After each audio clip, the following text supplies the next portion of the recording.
अस्सलामुअलैकुम, welcome to promote Sindhi YouTube channel. मां आहियां दीपक। अॼु जे टॉपिक में पाण सिस्टम यूनिट जे कॉम्पोनेंट्स जे बारे में पढ़ंदासीं। जीअं त मां तव्हांखे पहिरीं ॿुधायो हुयो त इनपुट लाइ पाण इनपुट डिवाइसिस इस्तेमालु कंदा आहियूं। जॾहिं कंप्यूटर खे पाण खे को इनपुट ॾियणो हूंदो आहे त इनपुट डिवाइसिस जो इस्तेमालु थींदो आहे, ठीकु आहे। हुन खां पोइ आउटपुट लाइ आउटपुट डिवाइसिस इस्तेमालु थींदो आहे। इहो तव्हांखे यादि हूंदो लास्ट लेक्चर। हिन सां अलावा बाक़ी जेका ॿिया कॉम्पोनेंट्स आहिनि उन जे बारे में पाण पढ़ी चुका आहियूं, ठीकु आहे। अॼु जेका पाण पढ़ंदासीं उहो सिस्टम यूनिट जे बारे में पढ़ंदासीं, जेका इहो तव्हांजे साम्हूं मशीन आहे हिन जे बारे में, ठीकु आहे। त अॼु जेका वीडियो जो कंटेंट हूंदो उहो हूंदो system unit and components of system unit, ठीकु आहे। हाणे मां तव्हांखे ॿुधायां, जी इहो तस्वीर तव्हांजे साम्हूं आई आहे कंप्यूटर जी। हिन में इहो LCD आहे, पाण खे ख़बर आहे। हे कीबोर्ड आहे, हे माउस आहे ऐं हे मशीन आहे, ठीकु आहे। जेके असल में छा चयो वेंदो आहे, वधीक माण्हू जंहिंखे CPU चवंदा आहिनि, ठीकु आहे। त असल में इहो छा आहे, सिस्टम यूनिट आहे, ठीकु आहे। हाणे मां तव्हांखे ॿुधायां त सिस्टम यूनिट हूंदो छा आहे। System unit is a case that contains all components which are very important for the processing of data. Very important component of computer is system unit. हाणे हिन में इहो लिखियलु आहे त सिस्टम यूनिट हिकिड़ो केस आहे जंहिंमें सभु कॉम्पोनेंट्स हूंदा आहिनि, ठीकु आहे, जेका प्रोसेसिंग लाइ इलाही इम्पोर्टेंट हूंदा आहिनि, ज़रूरी हूंदा आहिनि। ऐं जेका इहो सिस्टम यूनिट आहे इहो कंप्यूटर जो इलाही इम्पोर्टेंट कॉम्पोनेंट आहे, ठीकु। हाणे इहो आहे तव्हांजे साम्हूं सिस्टम यूनिट। हिन में छा आहे, DVD लॻियलु आहे, हार्ड डिस्क लॻियलु आहे, पंहिंजो power supply, micro processor, fan, video card, sound card, motherboard, RAM ऐं मथे इहो केसिंग। त इहो छा आहे, सिस्टम यूनिट। सिस्टम यूनिट में छा छा हूंदो आहे इहो तव्हांखे ॿुधायां त सिस्टम यूनिट में हूंदो आहे motherboard, power supply, RAM, ROM, hard disk, central processing unit and CD drive. इहो सिंपल जेका कॉम्पोनेंट्स आहिनि उहो मां तव्हांखे ॿुधायां थो। हाणे मां तव्हांखे ॿुधायां मदरबोर्ड जे बारे में। मदरबोर्ड जेका आहे उहो सिस्टम यूनिट जो सभिनीनि खां इलाही जेका इम्पोर्टेंट पार्ट हूंदो आहे उहो हूंदो आहे, ठीकु आहे। मदरबोर्ड खे जेका आहे सिस्टम बोर्ड बि चयो वेंदो आहे, मेन बोर्ड बि, बेस बोर्ड बि ऐं लॉजिक बोर्ड बि, ठीकु आहे। त इन में छा हूंदो आहे त जेका कॉम्पोनेंट्स हूंदा आहिनि सिस्टम यूनिट में उहे सभु मदरबोर्ड सां कनेक्ट हूंदा आहिनि, सभु मदरबोर्ड सां अटैच हूंदा आहिनि, तॾहिं उहो वर्क कंदा आहिनि, ठीकु आहे। ऐं सिंपली मां इहो ॿुधायां, जेका इहो सर्किट बोर्ड हूंदो आहे न, इन में इलाही चिप्स हूंदियूं आहिनि, इंटीग्रेटेड सर्किट्स हूंदा आहिनि जंहिंखे IC चयो वेंदो आहे, ऐं ट्रांजिस्टर बि हूंदा आहिनि। इहो सभु मिलाए करे सिस्टम बोर्ड ठहंदो आहे। हाणे जी तव्हांजे साम्हूं इहो पिक्चर नज़र अचे पई मदरबोर्ड जी। अगरि पाण खे मदरबोर्ड जी कैपेबिलिटी वधाइणी आहे न, त उन लाइ पाण डॉटर बोर्ड जो इस्तेमालु कंदा। इहो छा कंदो आहे त इहो मदरबोर्ड में अटैच थींदो आहे। इन सां छा थींदो आहे त इन में वधीक स्लॉट्स हूंदियूं आहिनि जंहिंमें पाण कंप्यूटर जी जेका आहे मदरबोर्ड जेका आहे पंहिंजो उनजी कैपेबिलिटी वधाए सघूं था। हाणे मां तव्हांखे ॿुधायां central processing unit, CPU। CPU छा आहे त CPU stand for central processing unit is the part of computer system that is commonly referred to as the brain of a computer. Simple words में ॿुधायां त CPU छा आहे, computer जो दिमाग़ आहे, ठीकु आहे, ब्रेन आहे, brain of a computer. The CPU is also known as the processor और माइक्रो प्रोसेसर। CPU खे प्रोसेसर ऐं माइक्रो प्रोसेसर बि चयो वेंदो आहे। जीअं सिंपली मां ॿुधायां, इहो तव्हांजे साम्हूं जेका मथे पिक्चर लॻी पई आहे इहो छा आहे, प्रोसेसर आहे, ठीकु आहे, जंहिंखे CPU चयो वेंदो आहे। त हाणे मां इहो बि ॿुधाईंदो हलां, जेका माण्हू सिस्टम यूनिट खे CPU चवंदा आहिनि त असल में जेका CPU आहे उहो इहो हूंदो आहे, ठीकु आहे। त नेक्स्ट टाइम लाइ तव्हां इहो यादि रखिजो। हाणे मां तव्हांखे ॿुधायां त जीअं तव्हांजे साम्हूं लिखियलु आहे इनपुट, उन जे साम्हूं आउटपुट ऐं विच में कोई लिखियलु आहे, ठीकु आहे। इहो मां डिटेल सां सम्झाईंदुमि, ॿुधायां थो त इहो छा आहे। सभिनीनि खां पहिरीं इहो ॿुधायां, जीअं मां तव्हांखे फस्ट लेक्चर में ॿुधायो हुयो त जेका डेटा हूंदो आहे उहो पहिरीं इनपुट थींदो आहे कंप्यूटर में, ठीकु आहे, इनपुट डिवाइसिस सां, ऐं उन खां पोइ आउटपुट ईंदो आहे उनजो आउटपुट डिवाइसिस सां। असल में जेका विच में प्रोसेसिंग थींदी आहे उहो छा थींदी आहे, कहिड़े तरीक़े सां थींदी आहे, उहो मां तव्हांखे ॿुधायां त उहो कंदो आहे प्रोसेसर, ठीकु आहे। हाणे मां प्रोसेसर ऐं CPU हिकिड़ी शइ आहे, ठीकु आहे, इहो तव्हांखे मां हींअर ई ॿुधाई हुई। त हाणे मां तव्हांखे ॿुधायां त पार्ट्स ऑफ CPU।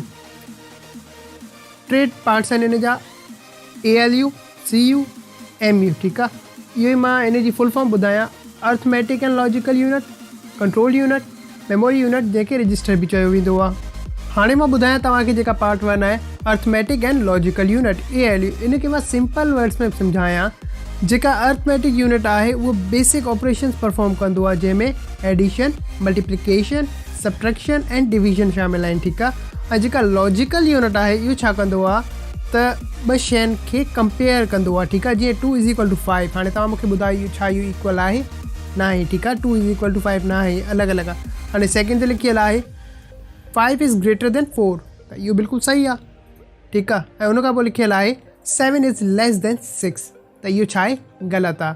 त लॉजिकल यूनिट इहो कंपेयर कंदो आहे। हाणे मां तव्हांखे ॿुधायां कंट्रोल यूनिट जे बारे में। कंट्रोल यूनिट जेका कमु हूंदो आहे उहो हूंदो आहे डेटा खे डायरेक्शन ॾेखारणु या कंट्रोल करणु, ठीकु आहे। जेका डेटा अचे पियो, जेका इनपुट आहे या आउटपुट वञे पियो, जेका डेटा वञे पियो, उनखे कंट्रोल करणु, ठीकु आहे।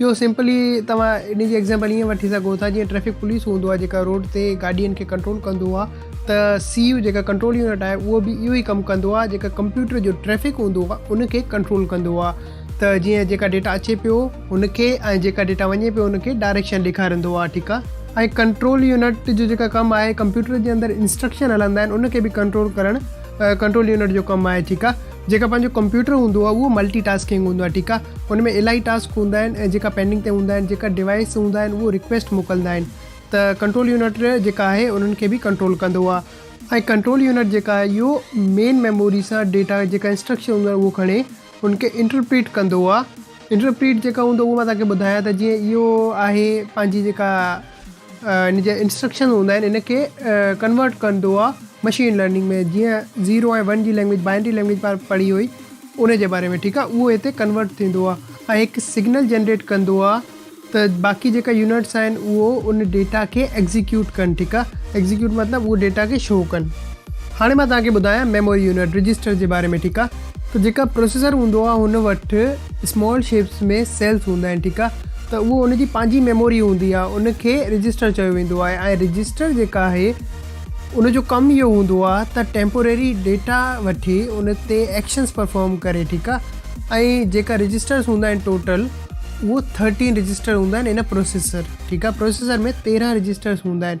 ऐं जीअं मां तव्हांखे ALU जो ॿुधायो हुयो त ALU जेका कमु कंदो उहो बि हितां कंदो आहे। उहो छा कंदो आहे त हितां रजिस्टर्स खां डेटा खणी उन ते एक्शन्स परफॉर्म करे ऐं पोइ उहो ई डेटा रजिस्टर्स में स्टोर करे छॾींदो आहे, ठीकु आहे। ऐं जेका डेटा ईंदो आहे पंहिंजे रजिस्टर्स में इहो मेन मेमोरी सां ईंदो आहे। मेन मेमोरी छा आहे, पंहिंजी रैम। त इहो यादि रखिजो मेन मेमोरी जेका आहे उहो रैम हूंदी आहे। जॾहिं बि को डेटा प्रोसेसर में ईंदो आहे त जेका मेमोरी यूनिट आहे उहो इंडेक्स जी फॉर्म में उन डेटा खे सेव कंदो आहे, ठीकु आहे। जीअं पहिरीं जेका डेटा आयो उनखे 0 इंडेक्स ते सेव करे छॾियो, ॿियो आयो उनखे 1 ते, टियों आयो उनखे 2 ते, ईअं ई इहो कंटिन्यू हलंदो आहे। त 1 बाय 1 इहो सेव थींदा आहिनि। Random access memory RAM.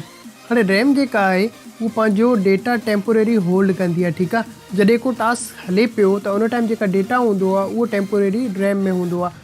सम्झो त तव्हां वटि को शइ हले पई, को टास्क हले पियो, त उन टाइम जेका तव्हां वटि स्क्रीन ते नज़र अचे पियो उहो असल में रैम में हूंदो आहे, ठीकु आहे। ऐं रैम जेका आहे उहो वॉलेटाइल मेमोरी हूंदी आहे। वॉलेटाइल जो मतिलबु छा आहे त इहो इरेज़ेबल आहे।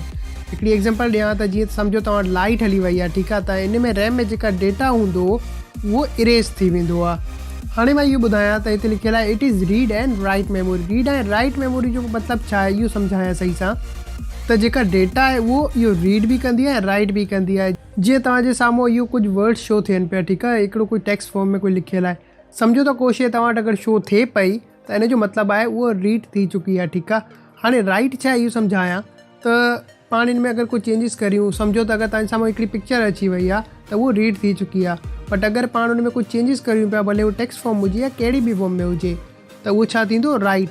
इहो जेका कैपेबिलिटी आहे इहो पंहिंजे स्टोरेज डिवाइसिस में हूंदी आहे। जीअं हार्ड डिस्क थी वियो, रैम, USB, SD कार्ड अहिड़े डिवाइसिस में हूंदी आहे, ठीकु आहे। इन तरह पाण वटि कुझु अहिड़ी बि डिवाइसिस आहिनि जंहिंखे जेका आहे रीड ओनली मेमोरी हूंदियूं आहिनि, ठीकु आहे। जीअं रोम आहे। हाणे रोम छा आहे त इहो मदरबोर्ड में हिकिड़ी जॻह ते इहो जीअं तव्हांजे साम्हूं पिक्चर में लॻल आहे इहो फिक्स हिकिड़ो कॉम्पोनेंट हूंदो आहे, ठीकु आहे। त इन जी डेफिनेशन ॿुधायां त the contents of ROM are permanent. त जेका रोम जा कॉन्टेंट्स हूंदा आहिनि उहे परमानेंट हूंदा आहिनि, ठीकु आहे। उहो डिलीट नाहे थींदा आहिनि। It can not be altered by the user, मतिलबु उनखे यूज़र चेंज नथो करे सघे। The content is written on to the ROM when it first made. जॾहिं इहो ठहंदो आहे तॾहिं इन में जेका कॉन्टेंट आहे उहो रिटर्न थींदो आहे ऐं पोइ उहो चेंज नाहे थींदो। हिन खां पोइ आहे त ROM keeps its content even when the computer is turn off and so is known as non volatile memory. जीअं मां तव्हांखे रैम में चयो हुयो त जॾहिं कंप्यूटर ऑफ थी वेंदो आहे, लाइट हली वेंदी आहे, त छा रैम जो जेका कॉन्टेंट हूंदो आहे उहो इरेज़ थी वेंदो आहे, त इहो नॉन इरेज़ेबल आहे रोम, ठीकु आहे। त इन लाइ छा आहे, नॉन वोलेटाइल मेमोरी आहे। हाणे मां जीअं तव्हांखे ॿुधायां त हिते लिखियल इहो बायोस ठहियलु आहे, ठीकु आहे। त जेका रोम आहे इन में इहो बायोस ऐं अहिड़ी जेका मशीन जी डेटा हूंदी आहे उहो फीड थींदी आहे त की उहो रिमूव न थिए।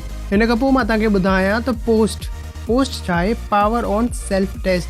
त रोम छा आहे, इहो पोस्ट बि कंदो आहे। इन में छा हूंदो आहे त जॾहिं कंप्यूटर स्टार्ट थींदो आहे त इहो सेल्फ टेस्ट थींदो आहे त जेतिरा बि कॉम्पोनेंट्स अटैच्ड आहिनि, कनेक्ट आहिनि इन सां मदरबोर्ड सां, त उहो वर्किंग में आहे, बिल्कुलु सही आहे या न आहे। त मतिलबु LCD कनेक्ट आहे, पंहिंजो माउस कनेक्ट आहे या न आहे, कीबोर्ड, हार्ड डिस्क, रैम सही हले थी नथी हले, पावर सप्लाई पावर ॾिए थो, मतिलबु ओवरऑल जेका पूरा जेका कॉम्पोनेंट्स आहिनि जेका मदरबोर्ड सां कनेक्ट हूंदा आहिनि, त उनजो टेस्ट थींदो आहे, त उहो बि रोम सां थींदो आहे, ठीकु आहे। हिन खां पोइ मां तव्हांखे ॿुधायां त CMOS बैटरी, फुल फॉर्म आहे कॉम्प्लीमेंट्री मेटल ऑक्साइड सेमीकंडक्टर।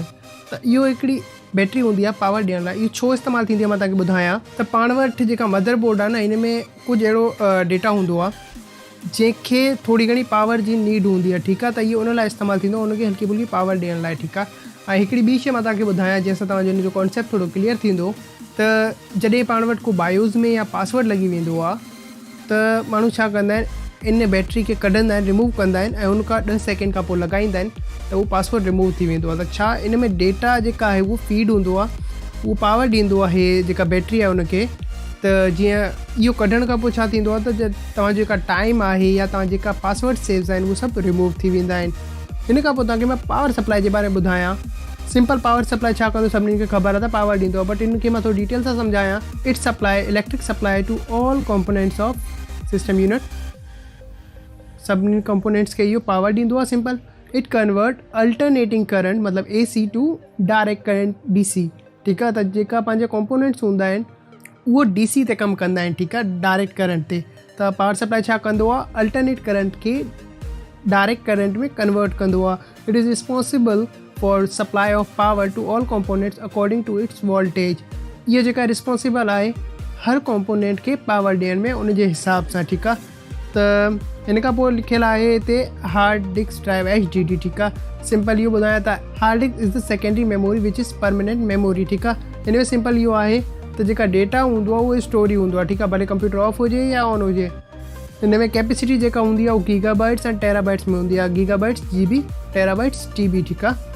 हाणे मां तव्हांखे ॿुधायां CD ड्राइव जे बारे में, कॉम्पैक्ट डिस्क ड्राइव, ठीकु आहे। हिन जो कमु छा हूंदो आहे त जेका ओल्ड कंप्यूटर्स हूंदो आहे हुन में CD सां डेटा ट्रांसफ़र करण लाइ इहो कमु ईंदा हुया। ऐं इन सां अलावा हुन खां बि पहिरीं अगरि तव्हां चेक करियो जेका ओल्ड कंप्यूटर्स हुया हुन में फ्लॉपी डिस्क बि हूंदी हुई, ठीकु आहे। जीअं त पाण डेली लाइफ में बसिस जो इस्तेमालु कंदा आहियूं त कंप्यूटर में बि इन तरह बस हूंदी आहे, ठीकु आहे। रियल लाइफ में छा हूंदो त बस हूंदी आहे, हुनखे हलाइण वारो ड्राइवर हूंदो आहे जेका पैसेंजर्स खे खणंदो आहे, उनजी मंज़िल ते पहुचाईंदो आहे, ठीकु आहे। इन तरह कंप्यूटर में बि ड्राइवर्स हूंदा आहिनि, ठीकु आहे। उनजो कमु छा हूंदो आहे त इहो मां तव्हांखे थोरो एग्ज़ाम्पल सां सम्झायां। जेका जीअं तव्हां वटि हिकिड़ो प्रिंटर आहे, तव्हां उहो कंप्यूटर सां कनेक्ट करियो पिया, पहिरीं तव्हां हुनजो ड्राइवर कंदो तॾहिं उहो कंप्यूटर सां प्रिंटर कनेक्ट थींदो, न त पोइ न हलंदो, ठीकु आहे। इन तरह जेका कंप्यूटर में बसिस हूंदा आहिनि उहो टचेबल हूंदा आहिनि, ठीकु आहे, ऐं ड्राइवर उहो अनटचेबल हूंदा आहिनि, उहो छा हूंदा आहिनि, सॉफ्टवेयर हूंदा आहिनि, ठीकु आहे।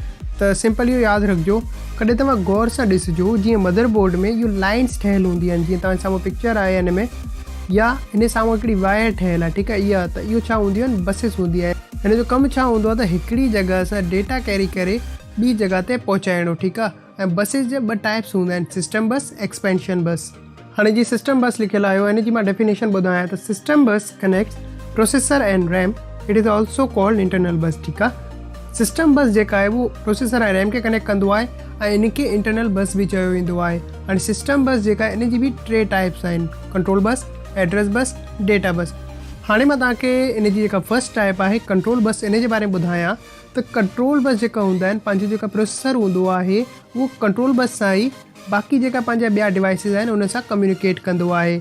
ऐं इहो जेका कंट्रोल बस आहिनि इहो फिज़िकल शेप रखंदा आहिनि, जीअं केबल थी सघे थी या प्रिंटेड सर्किट। जीअं मां तव्हांखे सर्किट जी हिकिड़ी डायग्राम शो कई, वरी इहो शो करियां थो त जीअं हिते बोर्ड आहे, हिन में जेका लाइन्स आहिनि इहो थी सघे थी, ठीकु आहे। हिन सां गॾु पंहिंजो जेका वायर आहे इन जी इमेज आहे त इहो बि बसिस आहिनि कंट्रोल बस। ठीकु आहे। ऐं जीअं तव्हां साम्हूं बोर्ड जी पिक्चर नज़र अचे पई, हिन सां गॾु कोई डिवाइसिस आहिनि त इहो जेका कनेक्ट थींदा आहिनि इहो हिन वायर सां कनेक्ट थींदा आहिनि। ठीकु आहे। त इहो छा आहे कंट्रोल बस।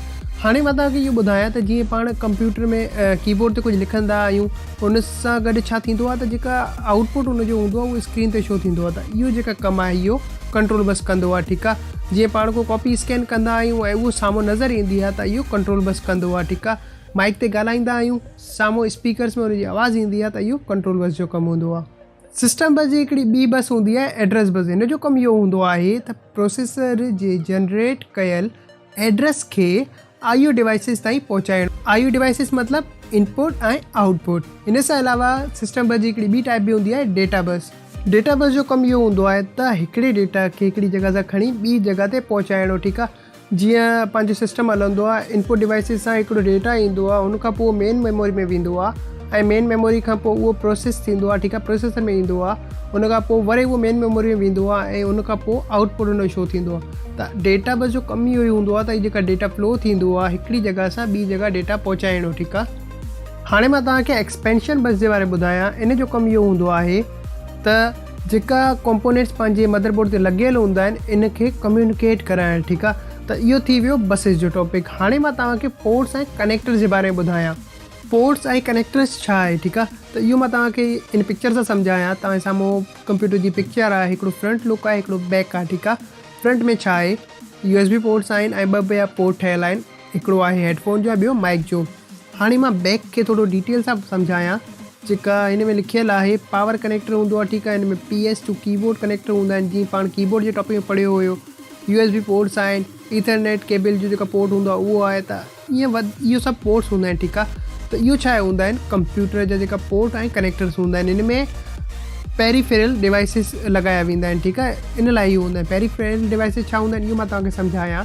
त अहिड़ा डिवाइसिस जेका पंहिंजे सिस्टम सां अलॻि हूंदा आहिनि ऐं जेका इनपुट ॾियण लाइ कमु ईंदा आहिनि। ठीकु आहे। इहो उन लाइ हूंदो आहे। हाणे मां तव्हांखे इहो ॿुधायां त expansion slots and adapter cards इहो छा हूंदा आहे। इहो मां पिक्चर सां सम्झायां। त जीअं तव्हांजे साम्हूं पिक्चर आई आहे पेरीफेरल कॉम्पोनेंट्स इंटरकनेक्ट। ठीकु आहे। PCI स्लॉट्स छा हूंदा आहिनि, पंहिंजे बोर्ड में इहो स्लॉट्स हूंदा आहिनि, एक्स्ट्रा स्लॉट्स। ठीकु आहे। इन सां छा थींदो आहे त तव्हां सिस्टम जी कैपेबिलिटी वधाइण लाइ तव्हां हिन खे इस्तेमालु करे सघो था। हिन में डिवाइसिस जेका कैपेबिलिटी वधाइण लाइ जीअं माण्हू को ग्राफिक कार्ड लॻाईंदा आहिनि या अहिड़ा डिवाइसिस तव्हां हिन में लॻाए सघो था।